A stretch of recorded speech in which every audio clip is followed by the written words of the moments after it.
20 동안 쉬되 그들의 동무 종들과 형제들도 자기처럼 죽임을 당하여 그 수가 차기까지 하라 하시더라. 아멘.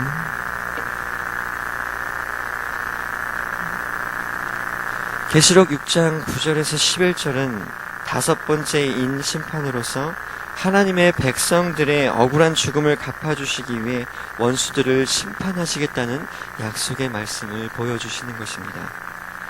그리스도인으로 이 땅을 살아가며 수없이 많은 손해와 피해를 보고 우리는 살아가고 있을지도 모릅니다. 때로는 웃음거리로, 때로는 핍박을 받으며 그렇게 살아갈지도 모릅니다. 그러나 오늘 말씀은 참고 인내하는 자들에게 반드시 하나님께서 베푸시는 위로하심이 있다는 것을 우리에게 보여주십니다. 다섯째는 예수 그리스도에 대한 복음을 증거하다가 핍박자들의 손에 죽음을 당한 순교자들을 묘사하고 있는데, 순교자들은 자신을 변호해 줄 것을 기도로 탄원하고 있습니다.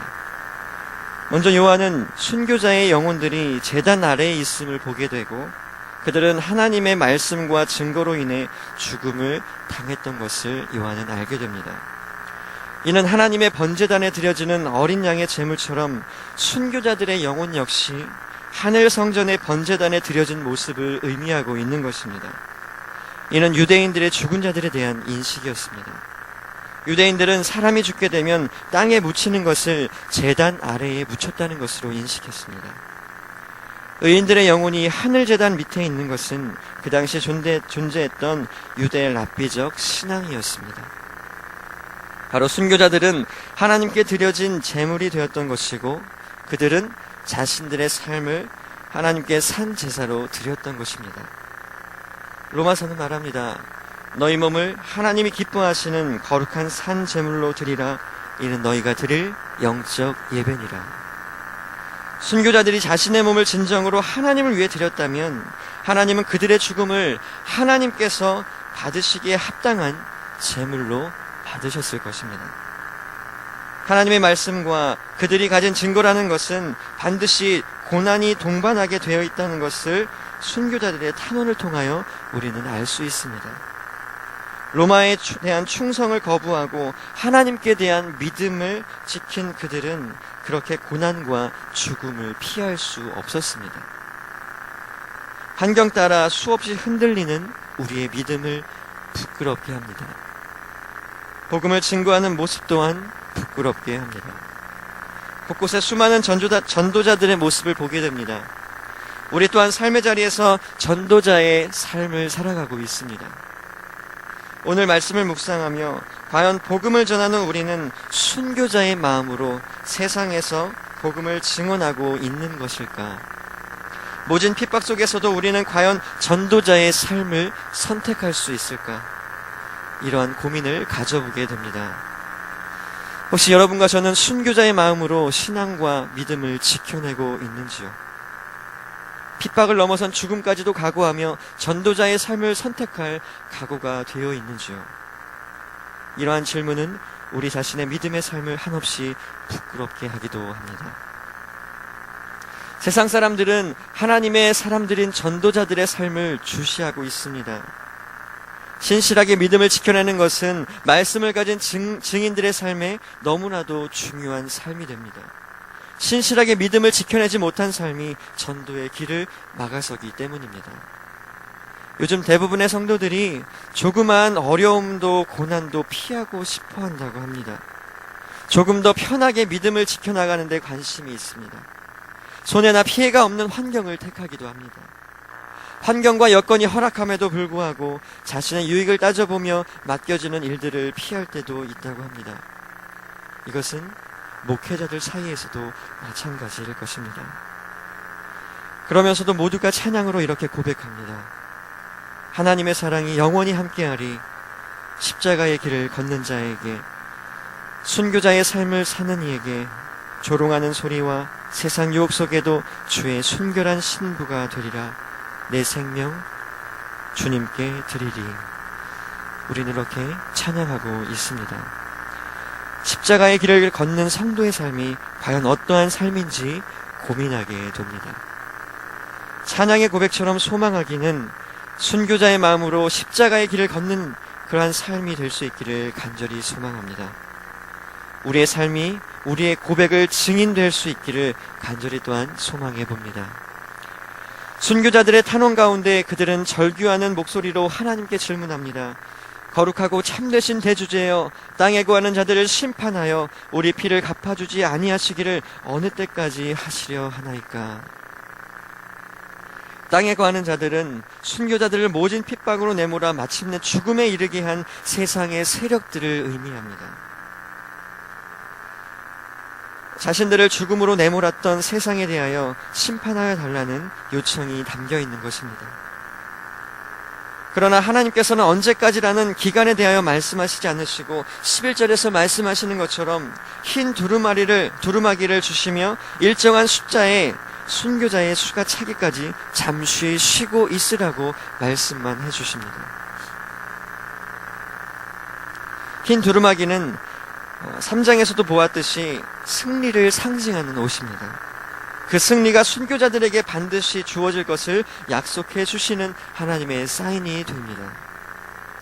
순교자의 수가 차기까지 그들이 쉬고 있어야 하는 것은 그들을 핍박하는 세상의 세력으로 말미암아 자신들처럼 더 많은 순교자들이 죽어야 할 것이라는 하나님의 메시지가 담겨 있습니다. 그러나 이 속에는 순교자들을 위한 잠시 쉼이라는 더 이상 어떠한 악의 세력의 지배를 당하지 아니하고 더 이상 핍박이 없는 위로가 주어진다는 약속이 또한 들어 있습니다. 순교자들이 잠시 쉬는 동안 이는 성도들이 고난을 당하면서 복음을 증거하는 것은 베드로후서에서 말씀하시는 하나님은 모든 사람이 다 회개하기를 원하시기 때문에 시간이 지연되는 것으로 우리는 생각해 볼 수 있습니다. 그러나 잠시라는 말에는 정확한 시간이 주어지진 않지만 제한적인 시간을 의미하고 있는 것입니다. 분명한 것은 하나님은 하나님의 때에 반드시 순교자들의 탄원에 대하여 응답하실 것입니다. 우리가 놓치지 말아야 하는 것은 한 가지 그 묵상은 성도들이 고난을 당하며 복음을 증거하는 것은 지금의 우리가 가지는 소유에 대하여 다시금 한 번 더 생각해 보게 되는 말씀이 됩니다. 하나님의 말씀을 들고 질주해야 할 복음의 증거자가 자신의 생명이나 소유에 대하여 집착할 수 없다는 말입니다. 인간적인 마음에서는 성도의 삶이 참 억울하다는 생각이 들 때도 있습니다. 악인들이 더욱 활개를 치며 걱정 없이 잘 사는 것을 볼 때는 우리의 삶을 비교하지 않을 수가 없습니다. 눈을 가리고 귀를 닫고 살아가야 할 때도 있습니다.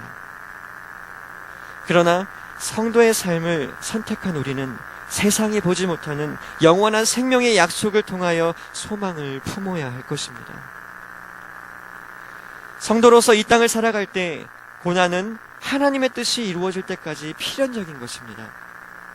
그러나 분명히 알아야 하는 것은 고난은 세상에서 느끼는 고난이 아닌 고난 속에는 하나님의 축복의 약속이 담겨 있는 것입니다. 그래서 성도의 고난은 축복의 기회다라는 말이 있는 것입니다. 따라서 성도로 살아가는 우리가 복음 전도자가 되어 살아갈 때 받는 핍박과 고난을 어쩔 수 없이 받아들이게 되는 것이 아니라는 생각으로 우리는 그렇게 받아들여서는 안 되는 것입니다. 적극적으로, 능동적으로 하나님께서 십자가의 고난을 적극적으로 뚫고 들어가 승리하신 것처럼 우리 역시 당하는 모든 핍박과 고난에서 순교자의 정신으로 승리하며 나아가야 하는 것입니다. 마가복음 13장은 말세의 대환란과 충분한 고난을 보여주고 있는데 그 가운데서 예수님은 복음이 만민에 전파되어야 할 것을 강조하고 말씀하고 계십니다. 또한 너희가 내 이름으로 말미암아 모든 사람에게 미움을 받을 것이나 끝까지 견디는 자에게는 구원을 받으리라 이렇게 말씀하십니다. 이것이 세상이 주는 모든 핍박을 참아내는 순교자로서의 삶이 되어 복음을 전하는 자들에게 소망이며 위로가 되는 하나님의 약속의 말씀이 되는 것입니다. 소망하기는 이 어려운 때에 우리가 순교자의 그러한 삶으로 오직 주님을 소망으로 삼고 살아갈 수 있는 모든 삶이 될 수 있기를 간절히 소망합니다. 그것이 우리에게 위로가 될 수 있기를 또한 간절히 소망합니다. 함께 기도하겠습니다. 우리의 소망 되시는 하나님, 삶의 수많은 고통 중에도 반드시 위로가 되시는 주님 앞에 소망을 두게 하여 주시옵소서. 세상을 찾음으로 더 황폐해지고 무너지는 삶이 아닌 주님을 간절히 찾는 우리가 되게 하여 주시옵소서.